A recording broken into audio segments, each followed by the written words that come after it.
दोस्तों, छत्तीसगढ़ का एक गरीब परिवार बेहद तंगहाली और बदहाली में अपना जीवन गुजारता है।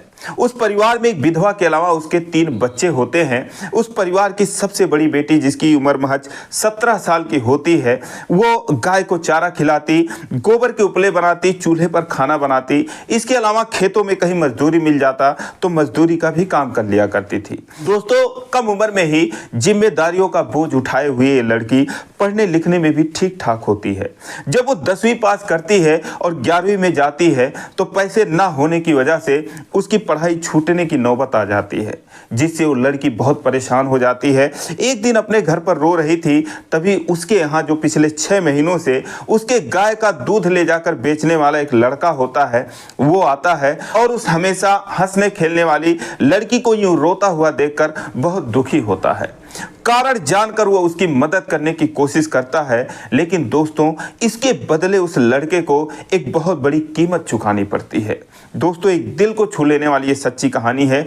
आइए जानते हैं पूरी कहानी इस वीडियो में। लेकिन वीडियो में आगे बढ़ने से पहले बस वही रिक्वेस्ट कि आप वीडियो को लाइक कर दीजिए, चैनल को भी सब्सक्राइब कर लीजिए ताकि मेरा हौसला बढ़ता रहे।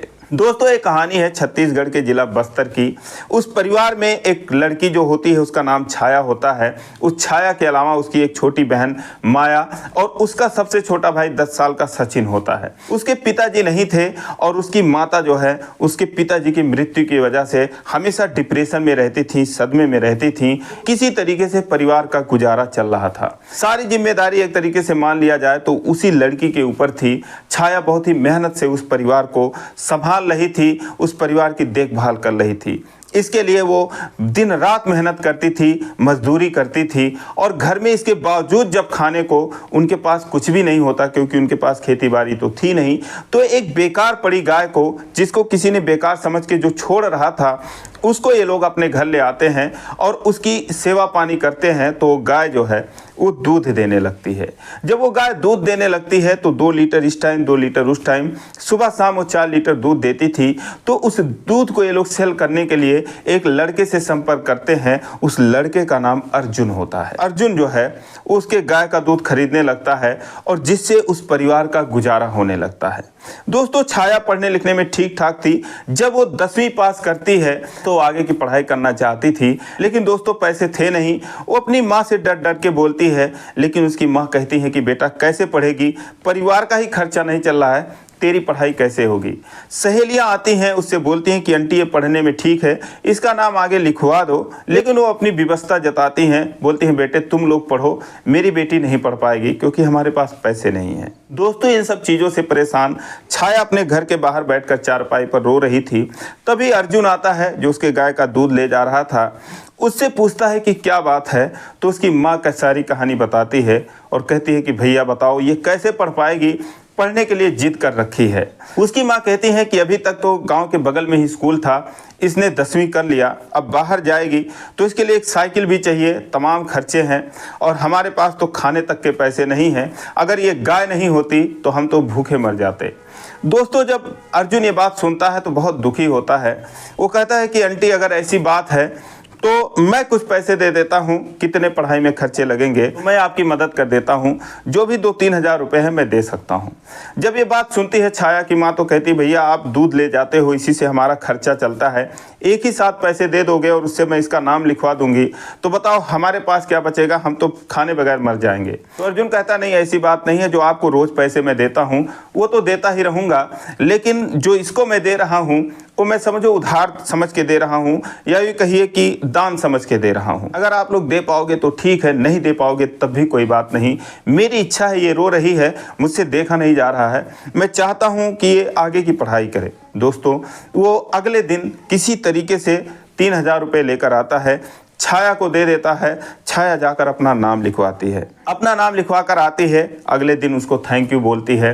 दोस्तों, बहुत खुश होती है। उसके कुछ दिन बाद एक पुरानी साइकिल कहीं से अर्जुन ढूंढ के लाता है और छाया को देते हुए कहता है कि ये लो, इससे तुम आना जाना। अब दोस्तों, जब इस तरीके से छाया देखती है कि कोई उसके लिए इतना कर रहा है, तो दोस्तों कहीं ना कहीं दिल में उसके लिए प्यार पनपने लगता है, कहीं ना कहीं एक दूसरे को प्यार हो जाता है।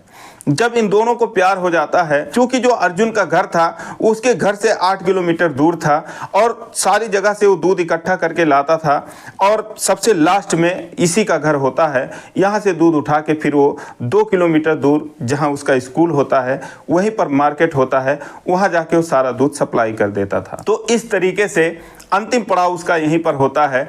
और यहाँ से जब वो दूध लेके निकलता था तो कभी कभी छाया भी उसके साथ साइकिल से उसके साथ निकल लेती थी। और ये देखकर जो गांव के मंचले थे, कुछ लाखैरे टाइप के लड़के थे, उनको तकलीफ होने लगती है।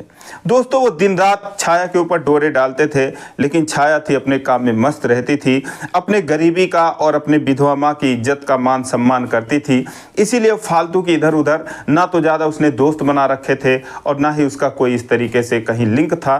तो इस तरीके से वो सिर्फ अपने काम पर ही ध्यान रखती थी। घर पे आती घर का काम करती, स्कूल जाती तो वहाँ पर सिर्फ पढ़ाई के लिए ही जाती थी। लेकिन जो मंचले थे वो जब ये देखते हैं कि एक दूध वाला लड़का है और उसके साथ कभी कभार बातें करती है, तो दोस्तों उन लोगों के सीने पर सांप लौटने लगता है।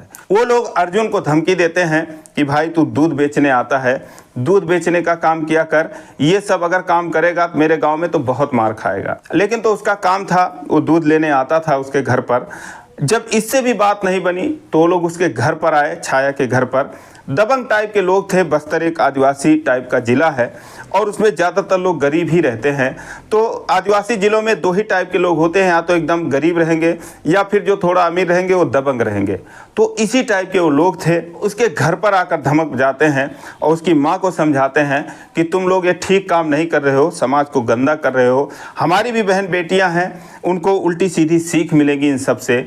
दोस्तों, इस तरीके की आलतू फालतू की चीज़ें बातें वो लोग करने लगते हैं। चाहते थे कि इस परिवार पर इनका कब्जा रहे, क्योंकि छाया जो है 18-19 साल की हो चुकी थी, कि बहन जो माया होती है वो भी 16 साल की थी, वो भी हाई स्कूल में पढ़ रही थी और उसका जो छोटा भाई होता है 4th-5वीं में पढ़ रहा था। दोस्तों, इस तरीके से बात बढ़ते बढ़ते काफ़ी आगे बढ़ गई।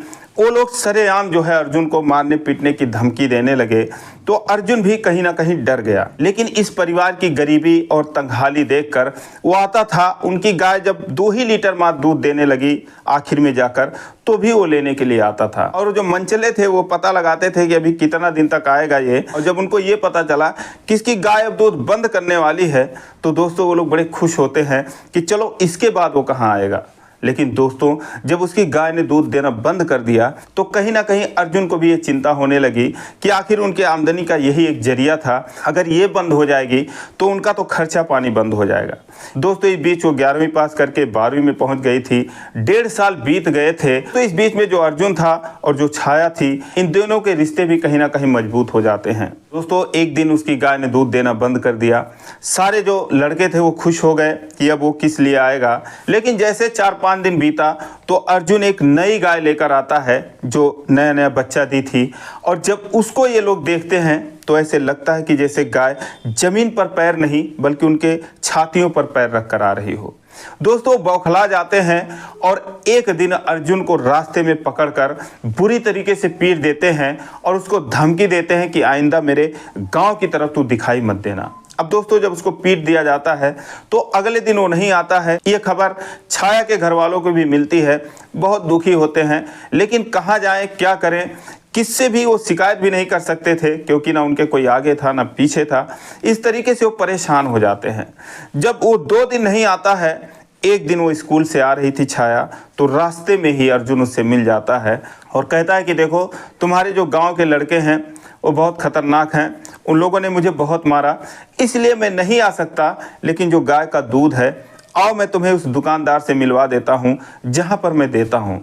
दोस्तों, वो उसको लेकर जाता है वहाँ पर। तो कहता है कि देखो, ये लड़की जो है इसकी गाय है, मैं अब तक इसका दूध लाता था लेकिन अब मैं उधर नहीं जा पा रहा हूँ, तो ये जब भी लाएगी तुम इससे दूध ले लेना और इसको जो पैसे मुझे देते हो वो इसको देते रहना। दोस्तों, दुकानदार कहता है ठीक है, कोई बात नहीं, मुझे तो दूध से मतलब है, मुझे दूध चाहिए, मैं पैसे दे दूँगा। दोस्तों, उसके बाद दोनों जाते हैं, दुकान के पीछे बैठते हैं, चाय पानी पीते हैं। दोस्तों, उसके बाद अर्जुन कहता है कि छाया हमारी आखिरी मुलाकात है, गांव के लड़कों की वजह से मैं तुम्हारे घर नहीं आ सकता। उसके बाद छाया कहती है कि मैं आपको क्या बताऊं, आपने जो हम लोगों के साथ किया है मैं उसका एहसान ज़िंदगी भर भी नहीं भूल सकती। हमारे जब बुरे दिनों में हमारे साथ कोई नहीं खड़ा था। मैं और भी रिश्तेदारों से बोली कि मुझे पढ़ना है, लेकिन वो लोग यही कहते रहे कि क्या करेगी पढ़कर, खेती बाड़ी कर, थोड़ा इधर उधर मेहनत मजदूरी कर, शादी के लिए पैसा इकट्ठा कर। लेकिन तुम थे, तुमने पैसे दिया बिना किसी संकोच के। दोस्तों, इन 2 सालों के अंदर अंदर अर्जुन छाया को कम से कम 15,000 रुपये की आर्थिक मदद किया था। दोस्तों, वो 15,000 ऐसे टाइम पे 15 लाख की अहमियत रखते थे जो उसने छाया के लिए दिया था। छाया इस बात को बाखूबी समझती थी और वो भी अर्जुन को चाहती थी, अर्जुन से प्रेम करती थी। तो कहती है कि अर्जुन, मैं इसका एहसान ज़िंदगी भर नहीं भूल पाऊंगी, लेकिन ऐसा मत कहो कि आखिरी मुलाकात है। मुझे उन लोगों से कोई डर नहीं लगता, कोई फ़र्क नहीं पड़ता। बस मैं तुमसे इतना ही कहूँगी कि अपना ख्याल रखना, आई लव यू। दोस्तों, उसके बाद दोनों इमोशनल हो जाते हैं, एक दूसरे का हाथ थाम लेते हैं। उसके बाद नम आंखों से एक दूसरे से जुदा होते हैं, अपने अपने रास्ते चले जाते हैं। दोस्तों, उसके बाद छाया रोज समय से पहले निकल लेती, पहले दुकान पर आती, उसको दूध देती, वहाँ से पैसे लेती और फिर अपने स्कूल चली जाती। स्कूल से 100 ही 200 मीटर की दूरी पर वो दुकान होता है। दोस्तों, इस तरीके से वो संघर्ष करके अपनी पढ़ाई जारी रखती है। दोस्तों, 5-6 महीने बाद एग्ज़ाम होता है, 12वीं का रिजल्ट आता है और बहुत ही अच्छे नंबरों से पास होती है। तो अपना क्लास टॉप कर देती है। उसके बाद खुशियाँ मनाने के लिए वो 1 किलो मिठाई अपने घर पर लाती है, आसपास के लोगों को बांटती है और बांटते बांटते वो कहती है अपनी माँ से कि मम्मी, ये जो हुआ, जो मैं इस तरीके से पढ़ी और सबसे अच्छे नंबरों से पास हुई हूँ, ये सारी देन जो है वो अर्जुन की है। अगर वो नहीं होता, हमारे लिए ये गाय नहीं लाता, अगर हमारे घर पर नहीं आता, तो शायद आज हम लोग ये दिन नहीं देख पाते। वो कहती है कि चलो अर्जुन को भी मिठाई खिला कर आते हैं। दोस्तों, वो लोग उसका सिर्फ गांव जानते थे, घर नहीं जानते थे। वो माँ बेटी वहाँ से वही थोड़ा सा जो मिठाई था उसको लेकर उसके गांव को पूछते पूछते पहुँचते हैं। किसी से पूछते हैं कि अर्जुन का घर कौन सा है, तो कोई बताता है कि अर्जुन का घर तो वो रहा, क्या काम है आप लोगों को? तो बोलते हैं नहीं, कुछ नहीं, बस हम ऐसे ही उससे मिलने आए हैं। दोस्तों, जब वो लोग उसके घर जाते हैं तो हैरान रह जाते हैं। उसका कोई घर नहीं होता है, एक छोटा सा झोपड़ी जिसमें उसकी बहन बैठ के रो रही थी। वो रोए जा रही थी। ये लोग जाते हैं, उससे पूछते हैं कि अर्जुन का घर यही है? तो उसकी बहन, जिसका नाम सरोजनी होता है, वो कहती है कि हाँ यही है। कौन हो आप लोग? तो कहते हैं कुछ नहीं, बस हम ऐसे ही अर्जुन से मिलने आए हैं। तो कहती है कि मेरा भाई तो पागल हो चुका है, कहीं घूम रहा होगा। जब वो लोग सुनते हैं हैरान रह जाते हैं, बोलते हैं कि कैसे पागल हो गया, क्या हुआ? तो उसकी बहन बताती है। दोस्तों, वो उसके पिताजी उसकी माँ को बहुत पहले छोड़ चुके थे। उसकी माँ अपने बेटे और बेटी को लेकर अपनी माँ के घर रहती थी। ये लोग अपने नानी के साथ रहते थे और उसके बाद जब उसकी नानी की मृत्यु हो गई तो अपनी माँ के साथ रहते थे। और दोस्तों, 3 महीने पहले उसकी माँ की भी मौत हो जाती है, जिससे जो अर्जुन होता है एकदम सदमे में आ जाता है, एकदम डिप्रेशन में आ जाता है। इसी वजह से वो मम्मी मम्मी कह के और इतना वो पागल हो जाता है कि बस दिन भर ऐसे ही घूमता रहता था, किसी से कोई मतलब नहीं रखता था। दोस्तों, ये सब सुन के उनके आंखों में आंसू आ जाते हैं। उसकी बहन से, सरोजनी से पूछते हैं कि फिर तुम यहाँ पर अकेली रहती हो क्या? तो उसने बोला कि नहीं, मैं अपने भाई को पकड़ कर ले आती हूँ। मुझसे भी जिद करता है, बोलता है कि मम्मी को बुला, मम्मी को बुला। मुझे मारता है, पीटता है, लड़ाई करता है और रिश्तेदार आते हैं कभी कभी तो मुझे कहते हैं कि तू इसको छोड़कर चल चल। तो मैं कहती हूँ चाहे मुझे मार डाले, मैं अपने भाई को छोड़कर नहीं जाऊँगी ऐसे हालात में। इसीलिए मैं उसके लिए यहाँ पर रहती हूँ और उसको ढूंढ के लाती हूँ, खाना खिलाती हूँ, फिर रात को पकड़ के लाती हूँ, यहाँ पर सोता है और उसके बाद फिर सुबह होते हुए निकल जाता है। दोस्तों, ये लोग कहते हैं अभी वो कहाँ पर मिलेगा? तो कहती है कि उसी पोखरे पर वो रहता है अक्सर, क्या पता वहीं पर बैठा हो। दोस्तों, गाँव के बगल में एक पोखरा होता है। ये तीनों लोग जाते हैं तो उसी पोखरे के बगल में एक मंदिर बना था, उसी मंदिर पे वो बैठा होता है। और जैसे ये तीनों जाते हैं तो सरोजनी उससे कहती है भैया देखो, आपसे कौन मिलने आया है।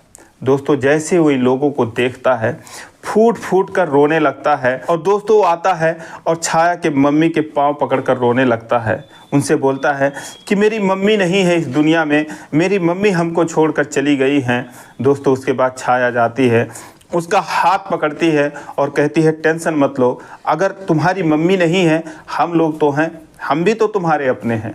तो बोलती है मैं क्या बताऊं, 12वीं का मेरा रिजल्ट आया है, अच्छे नंबरों से मैं पास हुई हूं। मैंने सोचा था कि चल के आपको मिठाई खिलाऊं क्योंकि आप ही की वजह से ये सब पॉसिबल हुआ है। तो अर्जुन कहता है फिर लाओ ना मिठाई, ये तो बड़े खुशी की बात है, खाते हैं। दोस्तों उसके बाद छाया उसको मिठाई देती है, वो खाता है और खुशी खुशी खाता है। उनको देख कर ऐसे लगता है कि जैसे उसकी दुनिया बदल गई हो। दोस्तों उसकी बहन भी देखती हैरान रह जाती है और कहती है कि आंटी, मैं जब से मेरी माँ गई हैं तब से ये ऐसे पागलों की तरह घूमता है। आज मैं पहली बार इसको ऐसे देख रही हूँ कि जैसे कुछ हुआ ही नहीं है। आंटी आप लोगों का बहुत बहुत धन्यवाद। आप लोग कौन हो, कहाँ रहते हो, कैसे इसको जानते हो, आप लोगों के आने से चमत्कार हो गया। दोस्तों उसके बाद वो लोग पूरी कहानी बताते हैं और उसके बाद जो अर्जुन होता है वो फिर रोने लगता है, कहता है कि आज अगर मेरी मम्मी होती तो कितना अच्छा होता। उसके बाद अर्जुन कहता है कि जैसे आपका परिवार था वैसे मेरा भी परिवार था, मैं आप लोगों को भी अपना समझने लगा था, लेकिन अब मेरी माँ नहीं है, मेरे पास कुछ भी नहीं है, मेरी यही एक बहन है। मैं कई बार आप लोगों के पास आने की सोचा, आप लोगों से मिलने की सोचा, लेकिन आपके गांव वालों की वजह से मैं डर गया। दोस्तों उसके बाद वो चारों लोग घर पर आते हैं और उसको समझाते बुझाते हैं अर्जुन को, और उसके बाद कहते हैं कि कोई डरने वाली बात नहीं है, चलो हमारे साथ। दोस्तों उसके पास कुछ नहीं था, फिर भी वो इन लोगों की मदद करता था। वो किसी तरीके से साइकिल से दूध बेच कर अपने परिवार का गुजारा कर रहा था, लेकिन उसकी माँ के मौत के बाद उसका ये भी काम बंद हो जाता है। तो उसके बाद ये लोग अर्जुन को और सरोजनी को भी लेकर अपने घर जाते हैं, लेकिन वहाँ के आसपास के लोग विरोध करते हैं। दोस्तों उसके बाद वो लोग पुलिस बुला लेते हैं और कहते हैं कि ये लोग ऐसे ऐसे बदतमीजी करते हैं, हमको जीने खाने नहीं दे रहे हैं। दोस्तों उनको पुलिस कड़ी हिदायत देती है और कहती है इन लोगों से दूर रहो। दोस्तों 3-4 महीने में अर्जुन एकदम नॉर्मल हो जाता है और उसके बाद वो अपने उसी घर पर चला जाता है, लेकिन सरोजनी का वहाँ पर अकेले रहना सेफ नहीं था। वो तो अपने भाई की वजह से वहाँ पर रह रही थी, तो इसलिए सरोजनी भी इन लोगों के साथ रहने लगती है। 1 साल तक ये लोग सारे लोग अपनी पढ़ाई बंद कर देते हैं और बस वो लोग अपने आमदनी का जरिया बढ़ाते हैं। एक खेत किराए पर लेते हैं, 10-12 गायों का पालन करते हैं और अर्जुन जो है उन गायों का जो भी रोज़ 25 से 30 लीटर दूध होता था मार्केट में सेल करता है और इससे उस परिवार की आमदनी अच्छी खासी हो जाती है। कुछ ही दिनों बाद सरोजनी की शादी हो जाती है। तो उसके बाद छाया ने BA किया, अर्जुन से उसने शादी करी और एक खुशहाल ज़िंदगी व्यतीत कर रही है। उसके बहन और उसके भाई आगे की पढ़ाई कर रहे हैं। दोस्तों ये सच्ची कहानी मुझे छाया ने मेल किया और उसने बोला सर ये हमारी ऐसी ऐसी कहानी है, 2017 में शुरू हुई ये कहानी आज 2024 में पहुंच चुकी है। पूरा परिवार खुशहाल है, किसी चीज़ की कोई परेशानी नहीं है। दोस्तों एक बहुत ही साधारण सी कहानी लेकिन सीख देने वाली, दिल को झकझोर देने वाली ये कहानी थी। मुझे लगा कि आप लोगों को सुनाना चाहिए। तो दोस्तों ये रही कहानी, आप लोगों को कैसा लगा कमेंट करके ज़रूर बताएं और ज़रा भी अच्छा लगा हो तो चैनल को सब्सक्राइब करें। वीडियो को लाइक नहीं किया है तो लाइक कर दीजिए। फिर मिलेंगे अगले वीडियो में, तब तक के लिए जय हिंद।